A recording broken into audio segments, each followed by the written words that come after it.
Thank you everyone for joining. So welcome to the MLOps Live webinar series, session number 27, the place where we talk about bringing data science to production and seeing real business value from your AI and AI initiatives. We're really happy to see you all here with us today. We have got a great session coming up. My name is Edith, and I'm the head of community and open source marketing at Iguazio, acquired by McKinsey. And today we're going to be talking about LLM validation and evaluation. We're seeing a lot of interest on this topic from our clients across different verticals, people from our MLOps community, and internally as well. And we're here to discuss all the different aspects of this topic with you today. With us is Ehud Barnea, who is the head of AI at Tasq, and he has a PhD in computer vision and is now focused on generative AI, including text, images, and much more. We're really happy to have you here with us today, Ehud. He is going to be talking with us today about how to solve the production hurdle of LLM evaluation. This is definitely a challenge that many of you can relate to. We also have our very own Yaron Haviv here with us today. Yaron is the co-founder and CTO of Iguazio, which was acquired by McKinsey last year. He's going to be starting off the webinar by discussing an approach to improving LLM performance and eliminating risks.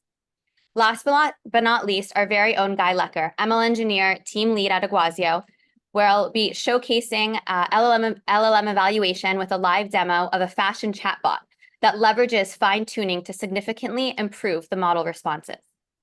A few housekeeping items that I want to go over with all of you now. This webinar will be recorded and sent to you after the webinar, so there's no need to worry if you miss something. We've got a lot to cover. As always, we'll be taking your questions live. I know that that's a really interesting part of the webinar. In order, though, to make sure that we don't miss your questions, please do use the Q&A tab on the bottom of your screen throughout the session. If you send them in the chat, we may miss them, so please keep an eye on that. We'll also be running 2 polls during the session, so please do fill those in. They help us make these sessions as valuable as possible for you, and we'll make sure to share the results with all of you live. We'd like to invite you now to join our MLOps Live community, where we'll be continuing the conversation afterwards and answering any additional questions you may have. We'll go ahead and share the link to join our community now in the chat. And we're going to make sure that everyone now is on mute, and we'll be recording the session so that we can send it to you right after. And without further ado, we'll get this party started. I'm very happy to invite Yaron to start us off. So next slide, Didi. So thanks everyone for joining. This is a pretty interesting session today. Guy and Ehud will do most of the talking. This topic is something we've been getting lots of questions on all the MLOps live events. And essentially, before we dive into how to do evaluation and fine-tuning and RLHF, reinforced learning for a model, let's understand the overall picture. So when we build generative AI application, it's usually divided to 4 main elements within the application. One is building the data, whether it's vector indexing or using data for tuning a model and so on. So we have those pipelines that ingest data, transform them, and index them. The next element that we have is model development, where we take existing baseline model. We may or may not tune that model with additional data that was gathered through data processing or through a feedback loop that we'll go into in a second. Once we build a model, we also want to evaluate the model, test, and deploy it as a new model into production. One of the major challenges, how do you really evaluate an LLM model? How do you know that it's accurate, it's not hallucinating, it's not risky, and so on? So this will be the main focus of the discussion today. The other area is building the application pipeline, where we get the requests, we do prompt engineering, etc. We run it through LLMs, do some post-processing. In that part, we also have elements of evaluating that the response in production was really accurate. The way that we're doing it is essentially by passing the information from the application pipeline into monitoring frameworks. Monitoring framework gather all the production data. This data then goes through some sort of labeling or filtering to essentially annotate the requests and responses, whether they were okay, whether they need to change or be perfected. And that information of labeled data goes back into the fine-tuning in order to get a better and more accurate model. So Where do we see this sort of evaluation? In several places. We can see that in the model development, after we tune the model to evaluate whether it's really a good model or not. We see that in the monitoring in two places. One is to validate the model is actually performing and building some nice dashboard telling us what's the quality of our model, but also leveraging the same data in order to build a better and more accurate model. So this will be the focus of the discussion today. Next slide.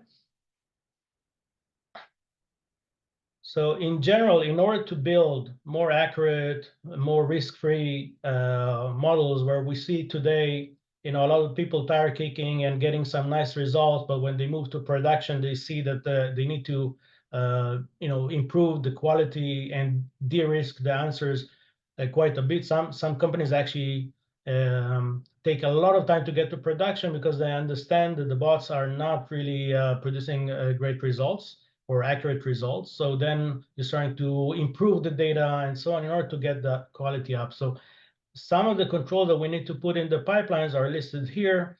There are like 6 areas that we place controls in order to improve the model accuracy and eliminate risk and so on.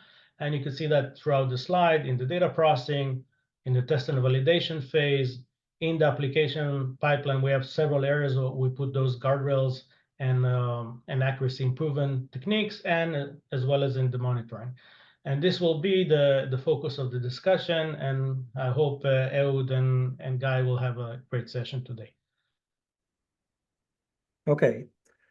So there is a common story I hear. People are trying to build chat models. It usually feels like it's going to take 1 or 2 weeks, maybe a bit more, because many people see the results immediately. But then things begin to stall, and production is getting farther and farther away. So the goal of this talk is to help you solve a sometimes unexpected but crucial part in development, which is the evaluation part. If we haven't met, I'm Ehud Barnea, and I'm the head of AI at Tasq.ai, and today we'll talk about how we can help you overcome this obstacle. One hobby of mine is to look at the hype and disappointment cycle online. So if you follow Twitter or other platforms, you can see that anytime a new model comes out, especially open source models, everyone goes crazy, thinking it's better than ChatGPT. So when Llama 2 came out, people said it's nearly as accurate as GPT-4, or maybe it's even better than ChatGPT, or a bit more accurately, it seems like it trumps GPT 3.5 in most benchmarks, especially in safety tests. So it seems like it should work better, but when people try to actually use these models, they quickly see that in practice, it works much worse than they expect, much worse than GPT-4. And then people get disappointed, stop tweeting all day long.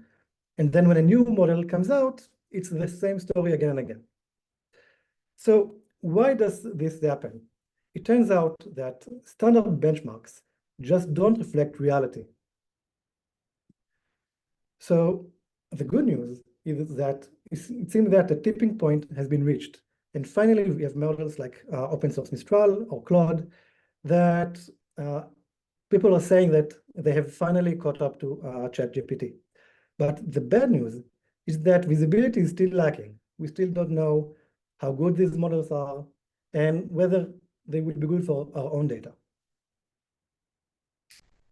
So people use the models, try to put them in production, and sometimes it gets unexpected results. So here are a few cases that went viral. We had a lawyer that has been fined for $5,000 for submitting a document that is based on ChatGPT, and it turned out to have hallucinations about previous precedents. In another case, car dealer chatbot actually agreed to sell a car for $1 to a client. And more recently, we had Google's Gemini model for image generation that was supposed to be super fair. And it turned out that it actually lost its fairness, and it was just unable to produce images with white people. So even if you ask for images of Vikings or Nazi soldiers or even the founders of Google, usually it wouldn't generate white people. So in trying to be fair, it actually became even less fair than the standard models. And the result was that Google decided to stop the ability to produce human images. And they came out with this online apology. So we see that there is a gap in evaluation. We don't really know how well our models are performing, and we don't know if they're going to embarrass us. But when exactly is evaluation needed? Usually it's in these three places. So first is when it comes to manual deployment or automatic CI/CD of a model. Before we put a model in production, we want to know how well it performs, and we want to know it's not going to have any viral problems. In addition, after a model has already been deployed in production, we need to constantly monitor it. We need to see that its accuracy remains roughly the same, and if it does answer badly to a client, hopefully we would be able to see it quickly and to do something with it. Now, a third step that is also crucial is doing model development. So in standard machine learning, when we develop a model, we usually train a model, evaluate it, change hyperparameters, train it again, evaluate it again. And we do the same thing for many, many times in order to gradually improve results. But when it comes to generative AI, this flow kind of breaks because it's very difficult to evaluate results. So people are not able to have the same number of iterations. And usually more iterations means better results.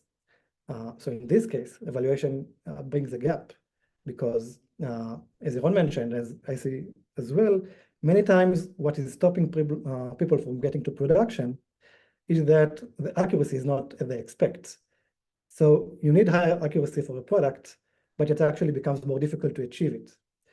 Now, at first, when you develop a model and it's not great, it's kind of easy to see you made an improvement. You look at a few texts or images and you see it worked better. But when you have a good model and one that's a bit better, it becomes very difficult to understand which one is better. So many researchers talk about how it's becoming confusing and frustrating just to understand whether a new model is better than a previous one.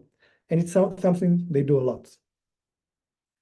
So how do we evaluate LLMs or generative AI applications? First, we have a few algorithmic methods. The classic ones are ones like Blue, Rouge, and Bird Score that are based on similarity with reference answers. Now, this is not really suitable for generative AI, where different answers can be just as correct while looking very different. So it's not really suitable, but it's all we had. More recently, people have begun to use LLM as judges, which is much more suitable for generative AI, but it's not as accurate as we would have wanted it to be, and it has all kinds of biases. So just one example is that it appears many models prefer responses from their own model. So if you'd use, I don't know, GPT to evaluate Mistral response, it would usually prefer responses by other GPTs. If we want to do something that is much more accurate, we would usually go with human preferences. One way that is pretty much unavoidable is to use your own R&D employees. So you have researchers, developers, product managers constantly looking at generated results, trying to understand how well it performs. Different companies gather committees and invite people to look at data together. Other companies have Slack channels where they upload results and other people can comment on them.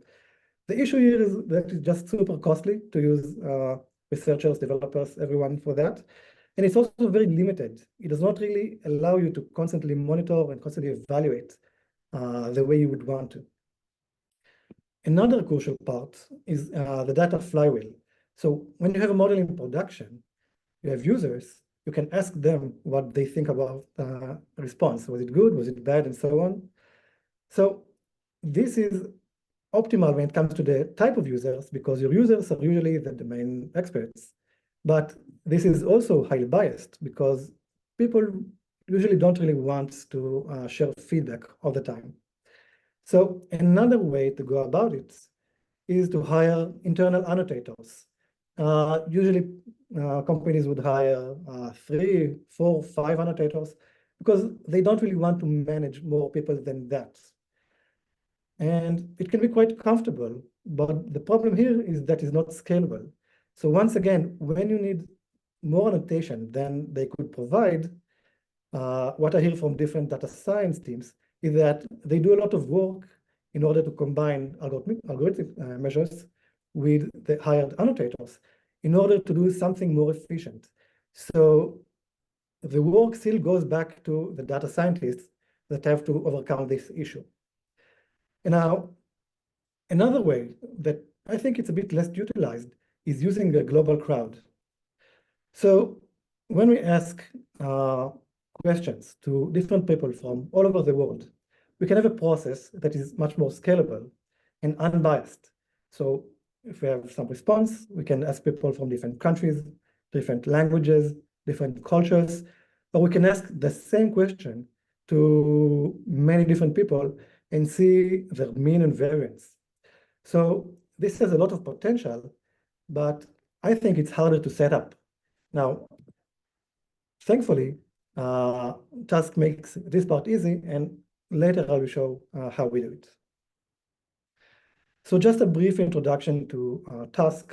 Tasq orchestrates the entire machine learning and generative AI lifecycle. Our secret sauce or secret component is combining seamless human guidance with world-class models. So both of them, working for the same task, enables to provide very high accuracy while being efficient. And over time, when data accumulates, both of them improve. Now, we use this component to do several things. First is model evaluation. So let's say we have an LLM for some task. We use it in order to get an evaluation score for how well it works. And usually we would ask several other or different questions in order to validate different aspects of how it works. But this gives us the clarity that is really needed in the process. In addition, we also use it in order to compare two models. So we have two versions of a model or two different models. Similarly, we can see which one is better and by how much. And for the customers that want complete AI solutions, we actually build full pipelines out of it and orchestrate all of that. Now, our approach when it comes to LLM application is that LLMs are amazing, but it seems that commercialization is stalling, or it's more difficult than people realize. And many times we see it's because of accuracy issues. Now, we see people trying to take one big model that was trained on the entire internet for different kinds of tasks. And sometimes it's just not strong enough. The approach that we believe in is actually to use different models, smaller ones, but each one trained on a specific task. The problem here is, once again, with evaluation. We don't know how well they're performing. It's hard to train them, how to deploy them, how to do so in scale or automatically. So the missing part here is orchestration and simple human guidance. Now, I want to show you a specific use case for how we use the crowd in order to evaluate which model is better. And later, Gab will show you a full application that also uses the crowd. So people were saying Mistral is now as good as ChatGPT. We wanted to see if it's correct.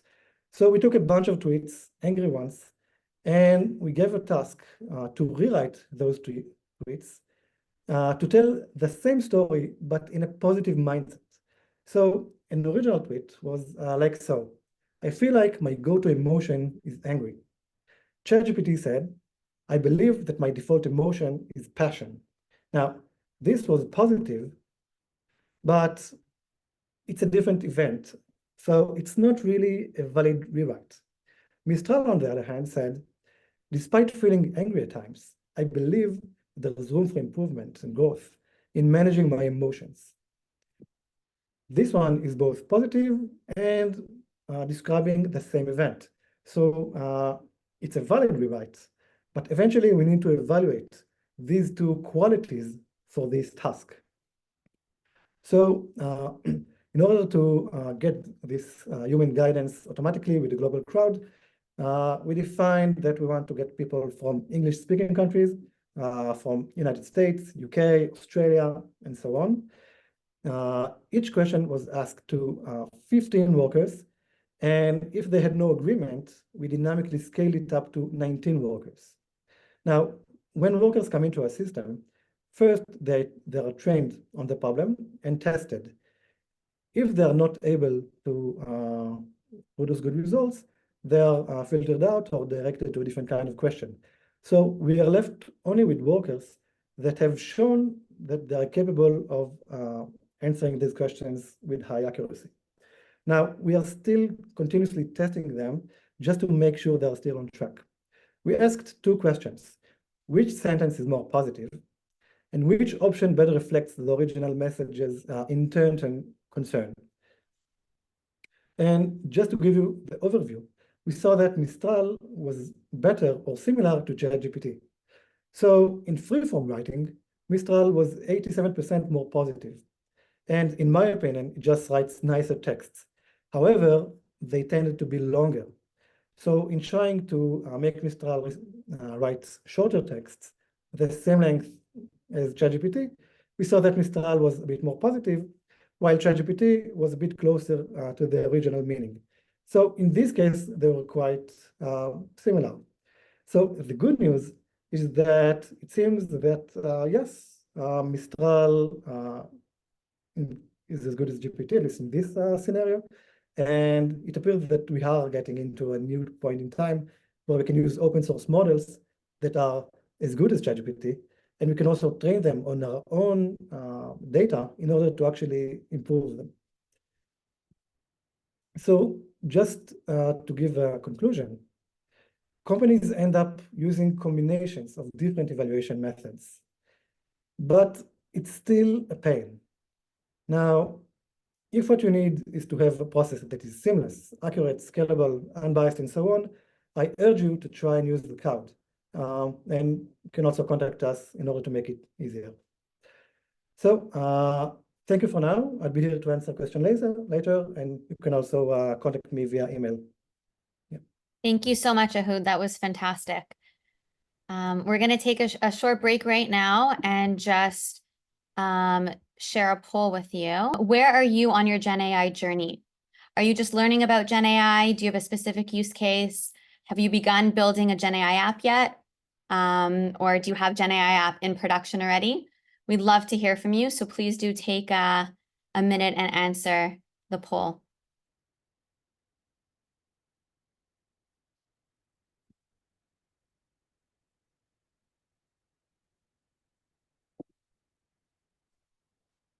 Just give it another minute. I see people still responding to it.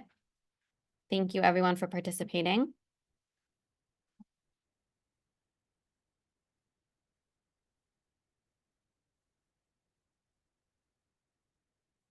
All right. Thank you everyone for participating in the poll. We'll share the results with you at the end of the webinar. I'm going to pass it over to you now, Guy, to take us through your presentation and demo.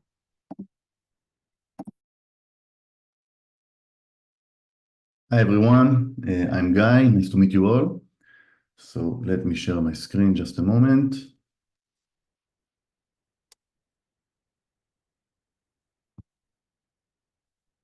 Okay, so for the demo today, we are going to develop a chatbot for a fashion company which is called Nextile, and we were given this task, and we want some tiny features the chatbot to have. We want it to recommend website items. We want to offer fashion tips, and we want to answer questions about the website policies like shipping and returns. And it must be polite and follow the company's code of conduct. Now, in Iguazio, we believe in, I'm sure if you're not new here in the webinar, we believe in a production-first mindset. So when I was given this task, then I used MRun to build these steps. Now, these steps are reusable, and I basically use them for multiple demos. So let's go ahead and see that we have the prompt. It goes into the session loading. So I'm loading the previously session from the user. If we want to get to a previous session we had with the chatbot, then we have the history refined into the query. We have two guardrails that I just connected here. These are all simple building blocks. I have subject classification, so I won't be able to ask him about, for example, Python code. I have a toxicity filter, then it goes into the application logic. The application logic is where you put the length chain and length graph. We will take a sneak peek later on, and then it goes into the history saving. Now, what's important to see here is that I'm developing it locally on my machine, and it can be deployed in a simple API call wherever I want. It is automatically scalable, and the most important thing is that using MLRun model servers, we are able to monitor each inference to our LLM, and it automatically collects the input and outputs, so I can later do the RLHF fine-tuning. So this is just a sneak peek about the application logic, because this is not the main point of the slide, but here you can see a completely regular graph. We have the intent classification, some query transformation. This is where we go to search for items in the SQL database, and this is where we go to perform RAG from the store policies. Now, for the demo, we chose Mistral 7 billion instruct 0.2. The reason we chose it is because this is kind of our go-to model. It has a very nice context window, very large. The price to serve it is fairly low, and it's quite, the quality of the responses are quite good. But we wanted to enhance the customer experience when using the chatbot. What did we actually want to do? So we wanted to use RLHF to improve our LLM, and we wanted, with this training, to achieve 3 tasks. Basically, we want to reduce the prompt size. We noticed that inserting the fashion tips just takes a lot of space in the prompt, and it increases the latency. We wanted to insert guardrails into the model itself. So we added about 30 samples of inputs that are chosen in advance, and the expected outputs we want. And we wanted to improve the quality of the responses, because Mistral usually it answers good, but it sometimes love to answer in a sectionized and numeric way. Sometimes it is not that friendly. And of course, the best practice is to use prompt engineering first. But for the sake of the demo, we used minimal prompt engineering, and we wanted to showcase how collecting the data actually yield a better model. And so we used the inputs and outputs, and we then took it to our friends here at Tasq.ai. We used the crowd sourcing to ask 3 questions. So given the original response and the new response from the model, we asked what question was more engaging and fun, what was more helpful and useful. And as a side question, we asked, in addition, what is more offensive and toxic? Although we didn't use it for training, it was just for our personal experience. The score to select which model was selected as chosen and rejected was the 0.3 times the fun question and 0.7 times the useful question. So we used DPO to fine-tune the model. These are some metrics that are autologged with MLRun. We use TensorBoard for the autologging. We can see nice loss action here. And then we got the result. So let's go over two examples. I'm searching for a lightweight zip-up jacket or a windbreaker to wear for spring. Do you have any in olive green color? So before it answered pretty nicely, but you see it answered like in a sectionized way. And after it answered in a much more polite and friendly and natural way. And another example is that I have a great navy blazer. What can I wear with it? So before he just asked for I look for gray or charcoal dress pants. He didn't offer anything, which is not the responses he should have. And here he suggested to look for gray or casual pants, but he may also consider the navy blue dress pants for a more coordinated look. So the results were actually amazing. After querying again the new model, the fine-tuned model against the original model, we saw that 71% of the people via task querying preferred the fine-tuned model. So we inserted guardrails, we reduced the prompt size, and we achieved 71% more satisfaction from the potential clients of the store. So now I will show you a quick demo. So just a second. Close the slide, just a moment.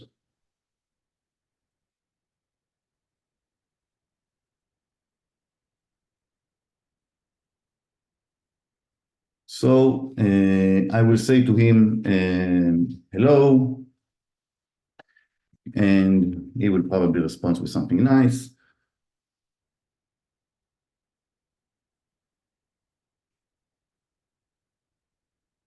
Hello there, I'm your shopping assistant at McStyle, ready to help you find the perfect fashion items for men. Feel free to browse our collection. So I will ask him if he can help me find a nice shirt to wear with my black suit, for example.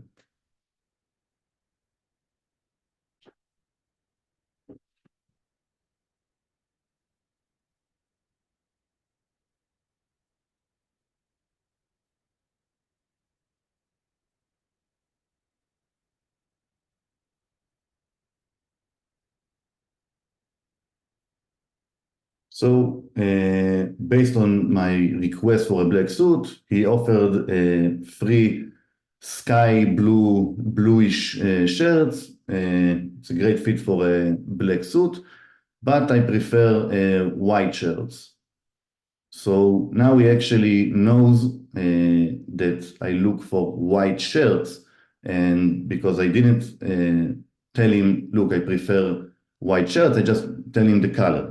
So he's doing all the connections, it goes through the guardrails, and voila, it offers me now a couple of white shirts. And I will tell him these are much better now. So let's find some shoes to finish the look, and something brown.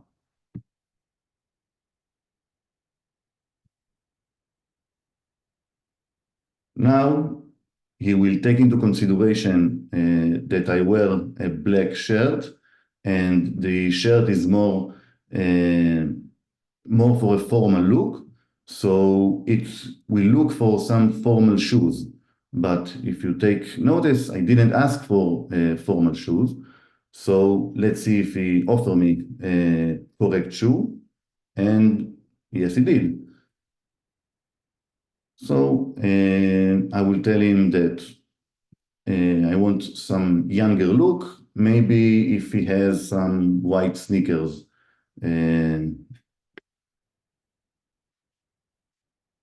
Let's see that.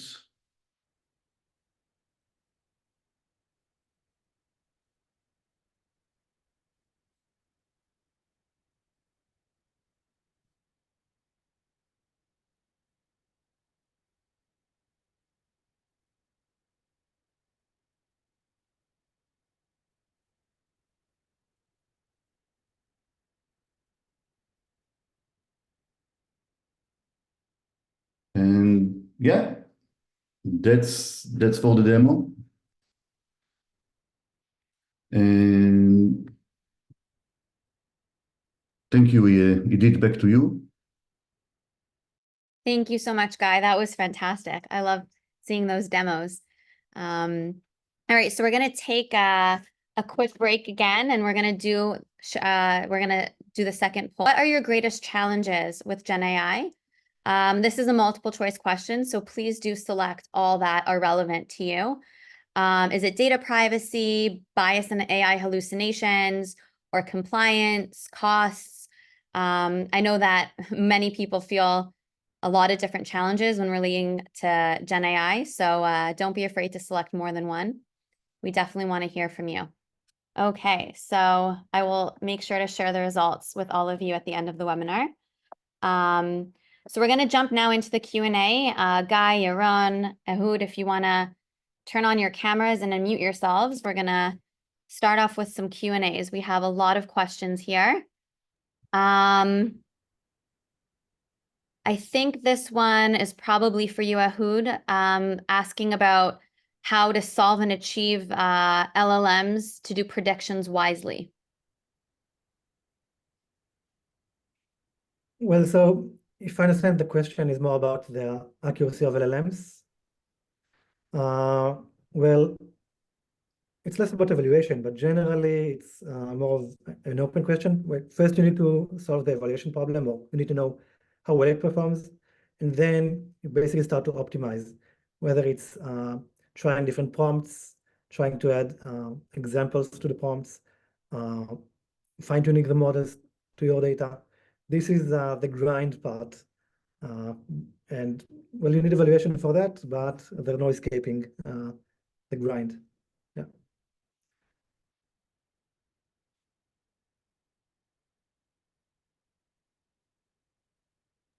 Thank you so much, Ehud. I would add just a tiny touch.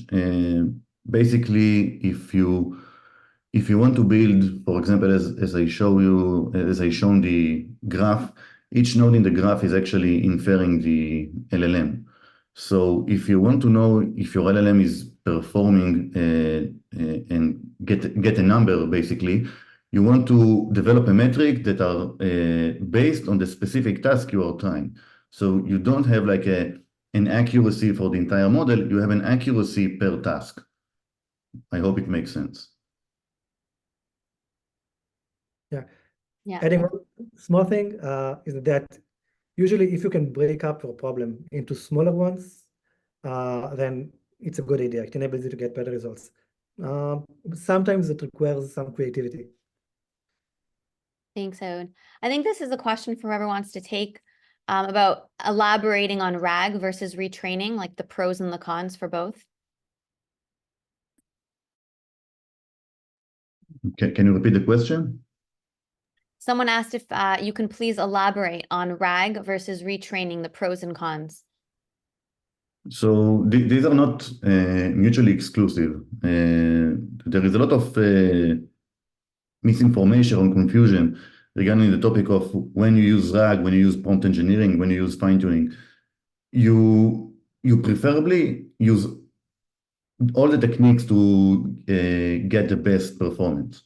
So you use RAG if you want to enrich the model itself with data that it should have to answer a specific question. So you have a vector database, you do some similarity search, you pull it to the answer and enrich the prompt.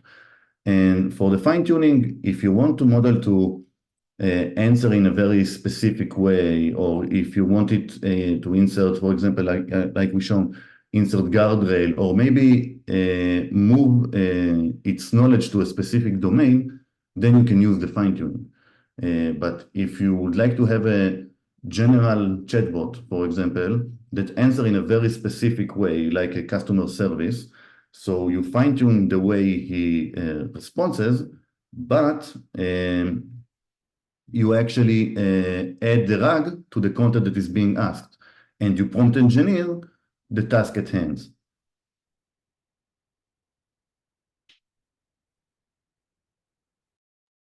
Thanks, Guy. This is another interesting one. To the extent that collections of LLMs are used to judge other models, how do we guard against a mob effect of poor quality or erroneous content infiltrating the community, and then the momentum for the rogue output grows? Can you repeat? The last part was quite creative. Oh, So unique. how do we guard against a mob effect of poor quality or erroneous content infiltrating the community, and then momentum for the rogue output grows? And then I guess the follow-up question is, and won't this effect potentially increase at an accelerated pace? Specific. Well, I think it's a good question. And eventually, when I talk to different companies, what they describe is that they find LLMs to be better with some applications and not as good with other applications. So at the end of the day, it requires expertise or knowledge. You have to continue looking how it works, and it's kind of difficult to trust it all the time. But still, if you can use old LLMs, so they won't be affected by new data in the internet, I guess. Yeah. Thanks, Ehud. Wow, there's so many great questions here. How do you use knowledge graphs? How can they be used to boost RAG accuracy? So knowledge graph can fairly classify the document you look for in your vector database. Let's have a scenario where, for example, you have a node that enriched the prompt with some RAG, and he wants to look for a similarity from the user prompt. If you can also do a classification before this step to say, okay, I want to classify what is this talking about. Is it talking about, I don't know, medications, animals, furniture, fashion? And then you can limit the search area in the vector database, and you probably for most of the time will get a better match for your RAG application. Thank you, Guy. So someone is asking here, what experiences have you made so far with automatic evaluations, and if you use them at all? Maybe to share some of your experiences. Yeah, so automatic evaluation is quite tricky if you use the same LLM for multiple tasks. It's the same as I answered the first question, is that you want to have a very specific metric to measure the performance of the LLM regarding this specific task. If I use for example here, I use the same Mistral for across all of the nodes. It's not something that is best practice, but it is something that I use due to the limitation of time. Basically, let's say I have a LLM and then I ask it to classify the question to 3 groups. So this can be fairly easy measured using a custom metric, but this metric can't really measure the same LLM regarding another task. So if you build evaluation metrics per task for the LLM, then these metrics can be pulled into an automated system that will trigger retraining in case of need, and so on. Just adding another point that I thought was very interesting, that I heard from one very like a good company that has been doing it for a while. So basically what they said as a part of the process, they would use the classic measures in order to find responses that are very similar to previous responses for which they already know if they're good or not. So then they would use their hired annotators or the crowd only to ask them about the very different answers. So it's one example for how you save annotators time, but you actually pay with data scientists time. Interesting. So another question, I think probably for both of you, I'm not sure if this was related, Ehud, to your presentation, but do human feedbacks only affect the model fine-tuning part, or would they also help the way that we improve the vector search? So human feedback can potentially basically improve everything. If you want to improve the vector search, for example, then you want to look at the chain of thought before the vector search. So you look at the prompts that yielded the final prompt that was being inferred into the vector database. And these prompts can be fine-tuned to get a better and more accurate search potential. That makes sense. This one specifically for you, Ehud. If you could explain multiple judgment collection until consensus is reached. A statement that you made in your presentation. Sure. Well, it depends on the type of task. So let's say if you want to compare two models and you ask which one is better, so it's a binary task. Basically, you ask different people and each one of them answers their own way. And so the ratio of people that said that they prefer one model is seen as an agreement.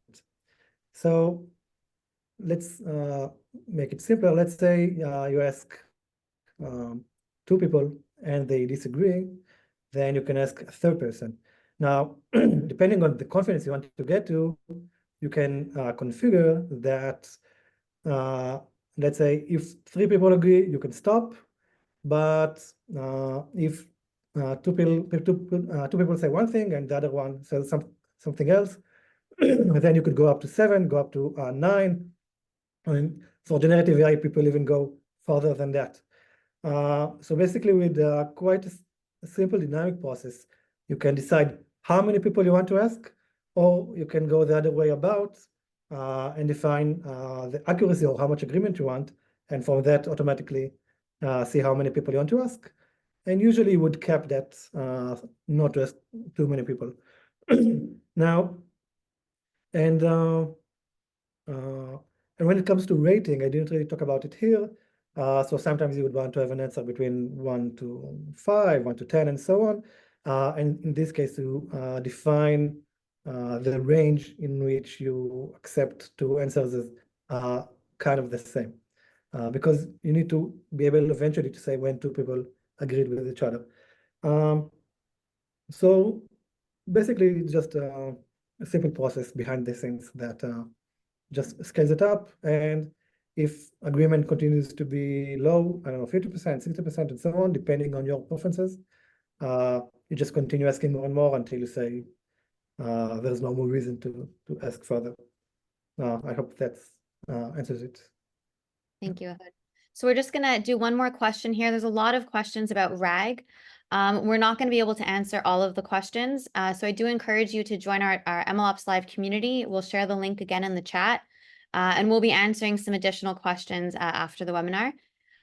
So this is the last question. If you could mention some challenges about the architecture or system design when using RAG to develop chatbots.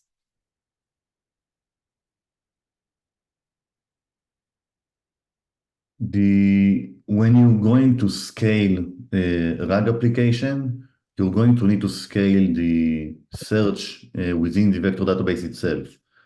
So you need to start assigning GPUs to the vector database. You need to start scaling the vector database. You can't really rely on on a local ChromaDB that you use on your computer, because when things are going into production, you're going to need to answer a lot of queries.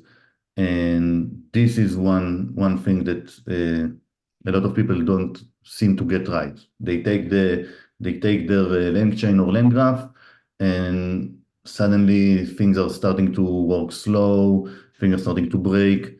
So you need to think, first of all, how I can look maybe in batches, how I can trigger it asynchronically, and there is a lot of complications that perhaps you may encounter along the way. Thank you so much, Guy. All right, we're running out of time, so I want to make sure to share the poll results with you. Okay, so where are you on your Gen AI journey? So 33% said that they're just learning about Gen AI. 15% have a specific use case. 31% have actually begun building a Gen AI app, and 21% have a Gen AI app currently in production. So it's nice to see a good mix, of all the different options here. And from the second poll, what are your greatest challenges with Gen AI? You can see there are many. 52% was for data privacy, 72% bias and AI hallucination. That's not a surprise. That is a common challenge that we hear a lot. 40% compliance, 26% concerns about IP infringements, 37% escalating costs. That was also a common question in the Q&A about efficiency with costs. 9% I don't run Gen AI workloads, so it's good to hear that a lot of you do. And 18% have other challenges. Thank you all so much for sharing those sharing your thoughts in those polls. So I just want to take one more second and invite you all to log on to our website, iguazio.com/MLOps. There are previous sessions of the MLOps Live webinar series that you can browse through and take a look at your convenience. There are a lot of blogs and best practices, case studies, and more resources for you. So I really invite you to go and check it out and let us know what you think. And without further ado, I just want to say thank you for everyone for joining. Thank you, Guy, Ehud, Yaron. Thank you to our wonderful speakers for an incredible session. And yeah, please join our MLOps Live community so we can continue the conversation there. Thank you all and have a great day.